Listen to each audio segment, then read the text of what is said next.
வணக்கம். தமிழ் ஃபுட் கார்னரில் இன்னைக்கு தக்காளி புலாவ் பண்ண போகிறோம். சாதத்தை மட்டும் வடிச்சிட்டோம்னா 10 நிமிஷத்தில் ரெடி பண்ணிடலாம். இந்த கப்பில் 1 கப் பாஸ்மதி அரிசி எடுத்திருக்கேன். இது 200 கிராம் இருக்கும். இதை இந்த பாத்திரத்தில் சேர்த்துட்டு 2 தடவை கழுவிட்டு 20 நிமிஷம் ஊற வச்சுக்கலாம். 20 நிமிஷம் ஊற வச்ச பாஸ்மதி அரிசியை தண்ணியை வடிச்சிட்டு குக்கரில் சேர்த்துருக்கேன். இதில் அரிசி எடுத்த கப்லேயே 1.5 கப் தண்ணி சேர்க்கணும்.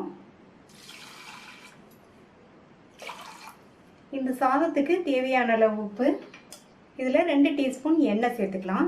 இந்த மாதிரி எண்ணெய் சேர்த்தோம்னா சாதம் நல்லா உதிராக வரும். நல்லா கலந்து விட்டுட்டு மூடி வச்சிடலாம். ஸ்டீம் வந்ததுக்கப்புறமா வெயிட் போட்டு ஹை ஃப்ளேமில் ஒரே ஒரு விசில் மட்டும் வேக வச்சுக்கலாம். ஹை ஃப்ளேமில் ஒரு விசில் வந்து ஸ்டீம் எல்லாம் போயிடுச்சு. சாதம் நல்லா உதிராக வெந்திருக்கு. இதை நல்லா ஒரு தடவை மிக்ஸ் பண்ணி விட்டுட்டு ஒரு பிளேட்டில் கொட்டி ஆற வச்சிடணும். ஸ்டவ்வில் பேன் போட்டிருக்கேன். 2 டேபிள் ஸ்பூன் எண்ணெய் எடுத்து அதில் 2 டீஸ்பூன் எண்ணெய் சாதம் வேகும்போது சேர்த்தாச்சு. மீதி எண்ணெயை இதில் சேர்த்துடலாம். இது கூட 1 டேபிள் ஸ்பூன் நெய் சேர்த்த எண்ணெயும் நெய்யும் சூடாயிடுச்சு. அதில் 1/2 டீஸ்பூன் சோம்பு, ஒரு சின்ன பீஸ் பட்டை, 2 கிராம்பு, 2 ஏலக்காய் எல்லாமே நல்லா பொரிஞ்சு நல்ல வாசனை வந்துடுச்சு. இது கூட ஒரு மீடியம் சைஸ் வெங்காயம் நீல வாக்கில் கட் பண்ணதை சேர்த்துக்கலாம். இந்த வெங்காயம் பொன்னிறமாக வர வரைக்கும் வதக்கிக்கணும். வெங்காயம் வதங்கிடுச்சு. அடுத்து இது கூட 1 டீஸ்பூன் இஞ்சி பூண்டு பேஸ்ட்டையும் சேர்த்து வதக்கிக்கணும். இஞ்சி பூண்டு விழுதோட பச்சை வாசனை போயிடுச்சு. 2 மீடியம் சைஸ் தக்காளியை மிக்சியில் பியூரியை அரைச்சி வச்சுருக்கேன். அதை சேர்த்துட்டு இந்த பியூரியை 2 நிமிஷத்துக்கு வதக்கி விட்டுக்கணும். 2 நிமிஷமாக வதங்கி சேர்த்த தக்காளி பியூரியோட பச்சை வாசனை போயிடுச்சு. இது கூட 3/4 டீஸ்பூன் தனி மிளகாத்தூள், 1/2 டீஸ்பூன் கரம் மசால் தூள், 1/2 டீஸ்பூன் மல்லித்தூள், சாதம் வேகும்போது உப்பு சேர்த்துருக்கோம். இப்போ இந்த மசாலாவுக்கு மட்டும் தேவையான அளவு உப்பு சேர்த்து நல்லா மிக்ஸ் பண்ணி விட்டுட்டு இந்த மசாலாவோட பச்சை வாசனை போய் எண்ணெய் பிரிஞ்சு வர வரைக்கும் வதக்கிக்கணும். சேர்த்த மசாலாவோட பச்சை வாசனையெல்லாம் போயிடுச்சு. அடுத்து இது கூட 3 மீடியம் சைஸ் தக்காளியை கட் பண்ணி வச்சுருக்கேன், சின்ன சின்ன பீசஸாக. அதை சேர்த்துட்டு இந்த தக்காளியை வதக்கிக்கணும்.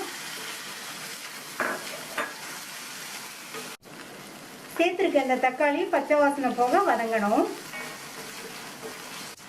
தக்காளியும் நல்லா வதங்கிடுச்சு. தக்காளியோட பச்சை வாசனையும் போயிடுச்சு. இது கூட உதிராக வடித்த சாதத்தை சேர்த்துக்கலாம். சாதத்தை சேர்த்தாச்சு. ஸ்டவ்வை லோ ஃப்ளேமில் வச்சுட்டு நல்லா எல்லாம் ஒன்றா மிக்ஸ் ஆகிற மாதிரி கலந்து விட்டுறணும்.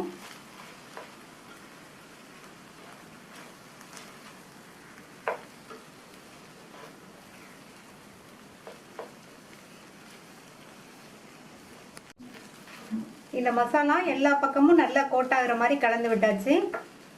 கடைசி அதில் பொடியாக கட் பண்ண கொத்தமல்லி இலைகளை தூவிட்டு நல்லா ஒரு தடவை மிக்ஸ் பண்ணி விட்டுட்டு ஸ்டவ் ஆஃப் பண்ணிடலாம். கமகமன் வாசனையோட ரொம்ப சுவையான தக்காளி புலாவ் ரெடி ஆயிடுச்சு.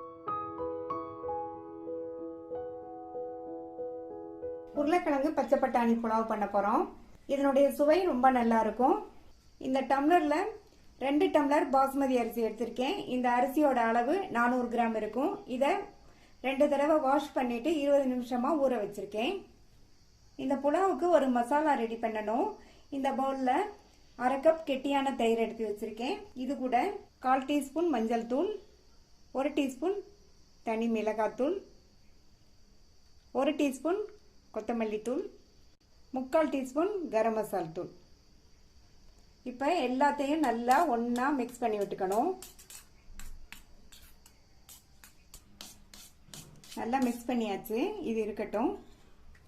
ஸ்டவ்வில் பேன் போட்டிருக்கேன். அதில் 2 டேபிள் ஸ்பூன் நெய், 2 டேபிள் ஸ்பூன் எண்ணெய். எண்ணெயும் நெய்யும் சூடாயிடுச்சு. 2 மீடியம் சைஸ் வெங்காயத்தை இந்த மாதிரி ஸ்லைசஸாக கட் பண்ணி வச்சுருக்கேன். அதை இதில் சேர்த்துட்டு இந்த வெங்காயத்தை இதனுடைய கலர் நல்லா மாறி ப்ரௌன் கலராக வர வரைக்கும் வதக்கிக்கலாம். வெங்காயத்தை இந்த அளவுக்கு வதக்கிட்டு இதில் ஒரு சின்ன பீஸ் பட்டை, 4 கிராம்பு, 2 நட்சத்திரப்பூ, கொஞ்சமாக ஜாவித்ரி, கூடவே 1 டீஸ்பூன் சீரகமும் சேர்த்துக்கோங்க.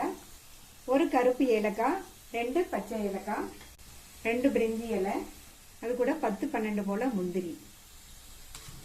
இது எல்லாத்தையும் சேர்த்து இதனுடைய வாசனை வர வரைக்கும் நல்லா வதக்கி விட்டுக்கணும். அடுத்து இதில் 1 டீஸ்பூன் இஞ்சி பூண்டு பேஸ்ட் சேர்த்துட்டு இதனுடைய பச்சை வாசனை போகிற அளவுக்கு நல்லா வதக்கி விட்டுக்கலாம். இது கூட 4 பச்சை மிளகாவை இந்த மாதிரி கீரி சேர்த்துக்கோங்க. இதையும் லைட்டாக இந்த மாதிரி வதக்கி விட்டுட்டு இது கூட கட் பண்ண 2 மீடியம் சைஸ் தக்காளியும் சேர்த்து இதையும் வதக்கிக்கலாம். தக்காளியையும் லேசாக வதக்கிட்டு ஒரு பெரிய உருளைக்கிழங்க இந்த மாதிரி சைஸ் துண்டுகளாக கட் பண்ணி வச்சுருக்கேன், அதையும் சேர்த்துட்டு இந்த உருளைக்கிழங்க நல்லா வதக்கி விட்டுக்கணும். நான் இது கூட சேர்க்கறதுக்கு ஃப்ரோசன் பட்டாணி எடுத்திருக்கேன். நீங்கள் ஃப்ரெஷ் பட்டாணி எடுத்தீங்கன்னா உருளைக்கிழங்க சேர்க்கும் போதே பட்டாணியை சேர்த்துருங்க. நான் ஃப்ரோசன் பட்டாணிங்கிறதுனால கொஞ்சம் லேட்டாக சேர்க்க போகிறேன். உருளைக்கிழங்க 2 நிமிஷம் போல் வதக்கி விட்டுட்டு மூடி வச்சுருங்க. ஸ்டவ்வை லோ ஃப்ளேமில் வச்சுருங்க. ஒரு 4 நிமிஷம் ஆகட்டும். இந்த உருளைக்கிழங்கு ஓரளவு வெந்து வந்துடும். 4 நிமிஷமாக லோ ஃப்ளேம்லேயே வச்சு உருளைக்கிழங்கு ஓரளவுக்கு வெந்து வந்திருக்கு. இப்போ அடுத்து இது கூட நம்ம தயிரில் கலந்து வச்ச இந்த மசாலாவை சேர்த்துடலாம். மசாலா சேர்த்ததுக்கு அப்புறமா ஸ்டவ்வை மீடியம் ஃப்ளேமில் வச்சுக்கோங்க. மீடியம் ஃப்ளேமில் வச்சுட்டு நல்லா இந்த மாதிரி கலந்து விட்டுறணும். இதனுடைய பச்சை வாசனை போகிற அளவுக்கு இருக்கட்டும். இப்போ சேர்த்த மசாலாவோட பச்சை வாசனை எல்லாம் போயிடுச்சு. நல்லா ஓரங்கள்லாம் எண்ணெய் பிரிஞ்சு வந்திருக்கு பாருங்க. இந்த ஸ்டேஜில் நம்ம எடுத்து வச்ச 1/2 கப் ஃப்ரோசன் பட்டாணியை சேர்த்துக்கலாம். நான் ஃப்ரோசன் பட்டாணிங்கிறதுனால இந்த ஸ்டேஜில் சேர்க்குறேன். நீங்கள் ஃப்ரெஷ்ஷான பட்டாணி எடுத்தீங்கன்னா உருளைக்கிழங்கை சேர்க்கும் போதே அதையும் சேர்த்து வதக்கிக்கோங்க. இதை இப்போ நல்லா இந்த மாதிரி லைட்டாக பரட்டி விட்டுட்டு ஊற வச்ச அரிசியில் உள்ள தண்ணியை நல்லா வடித்து வச்சுருக்கேன். இதை இதில் சேர்த்துடலாம். அரிசி சேர்த்துட்டு இது கூட 2 டேபிள் ஸ்பூன் அளவுக்கு பொடியாக கட் பண்ண கொத்தமல்லி இலைகளையும் ஒரு 10 போல் புதினா இலைகளையும் சேர்த்துட்டு நல்லா ஒரு தடவை கலந்து கொடுத்துடலாம். நல்லா கலந்து விட்டாச்சு. இந்த டம்ளரில் 2 டம்ளர் அரிசி எடுத்தோம். அதே டம்ளர்லேயே 4 டம்ளர் தண்ணி சேர்க்கணும். 1க்கு 2 பங்கு தண்ணி.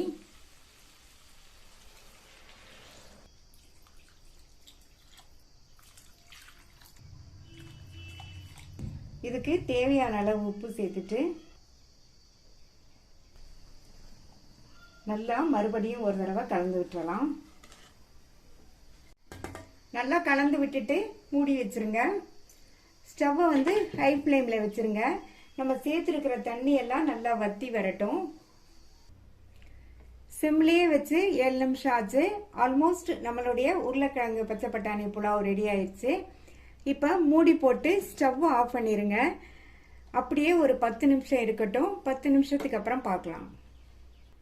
ஸ்டவ் ஆஃப் பண்ணிட்டு 10 நிமிஷமாக மூடி வச்சாச்சு. இப்போ திறந்து பார்க்கலாம். நல்ல கமகமன் வாசனையோட சுவையான உருளைக்கிழங்கு பச்சை பட்டாணி புலாவ் சூப்பராக ரெடி ஆயிடுச்சு. நல்லா இந்த மாதிரி மெதுவாக கிண்டி கொடுக்கணும். அப்போ தான் சாதம் உடையாமல் இருக்கும்.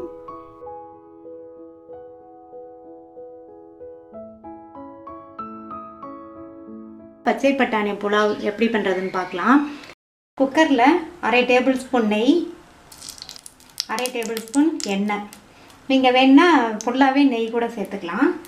நெய்யும் எண்ணெயும் சூடாயிடுச்சு. ஒரு சின்ன துண்டு பட்டை, ஒரு பிரிஞ்சி இலை, ஒரு ஏலக்காய், 1/2 டீஸ்பூன் சோம்பு. இது எல்லாமே நல்லா பொரியட்டும். சோம்பும் கறிகிராமல் பார்த்துக்கோங்க. ஒரு கீரின பச்சை மிளகாய், பெரிய வெங்காயம் கட் பண்ணது ஒன்று சேர்த்துட்டு இதை வதக்கிக்கலாம். அது கூட 7-8 முந்திரி பருப்பு சேர்த்துக்கலாம். முந்திரி பருப்பு ஆப்ஷனல் தான், வேண்டாம்னா விட்டுறலாம். 1/2 டேபிள் ஸ்பூன் இஞ்சி பூண்டு விழுது. இந்த இஞ்சி பூண்டு விழுதோட பச்சை வாசனை போகிற வரையும் வதக்கிக்கலாம். இஞ்சி பூண்டோட பச்சை வாசனை போயிடுச்சு. 3/4 கப் பச்சை பட்டாணி இதை சேர்த்துட்டு இந்த பச்சை பட்டாணியும் நல்லா ஒரு 2-3 நிமிஷம் வதக்கிக்கலாம். பட்டாணி 2 நிமிஷம் வதங்கிடுச்சு. இதில் உள்ள தண்ணியை வடிச்சிட்டு இந்த அரிசி இதில் சேர்த்துக்கலாம்.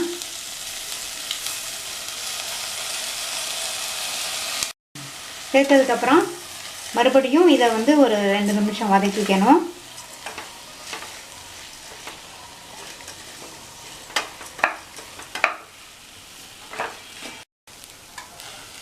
அரிசியும் நல்லா வதக்கியாச்சு. 1 கப் அரிசிக்கு 1.5 கப் தண்ணி சேர்த்துக்கலாம்.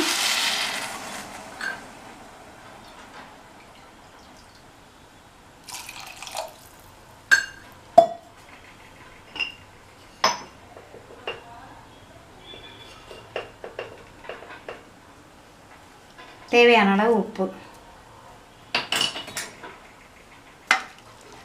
சேர்த்ததுக்கப்புறம் மறுபடியும் நல்லா கலந்து விட்டுட்டு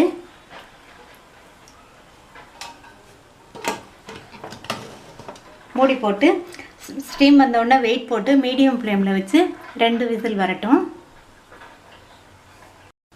மீடியம் ஃப்ளேமில் வச்சு 2 விசில் வந்துடுச்சு. வாசனை சூப்பராக இருக்குது, கமகமன்னு இருக்குது. இதை வந்து ஒரு ஸ்பூன் வச்சோ அல்லது உடன் ஸ்பூனு ஃபோர்க்கு இதை வச்சு தான் நம்ம இப்படி கிண்டி விடணும், இல்லைன்னா அரிசி உடஞ்சிரும். கரெக்டாக வெந்திருக்கு.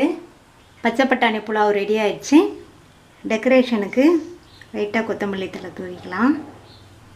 இந்த புலாவோட எந்த குருமாவும் வச்சு சாப்பிட்றதுக்கு ரொம்ப நல்லாயிருக்கும். நான் இன்றைக்கி பேபி பொட்டேட்டோ கிரேவி வச்சுருக்கேன். நீங்களும் இதே மாதிரி ட்ரை பண்ணி பாருங்கள். உங்கள் கமெண்ட்ஸை சொல்லுங்கள். இந்த வீடியோ பிடிச்சிருந்தா தமிழ் ஃபுட் கார்னர் சேனலுக்கு சப்ஸ்கிரைப் பண்ணுங்கள். தேங்க்யூ.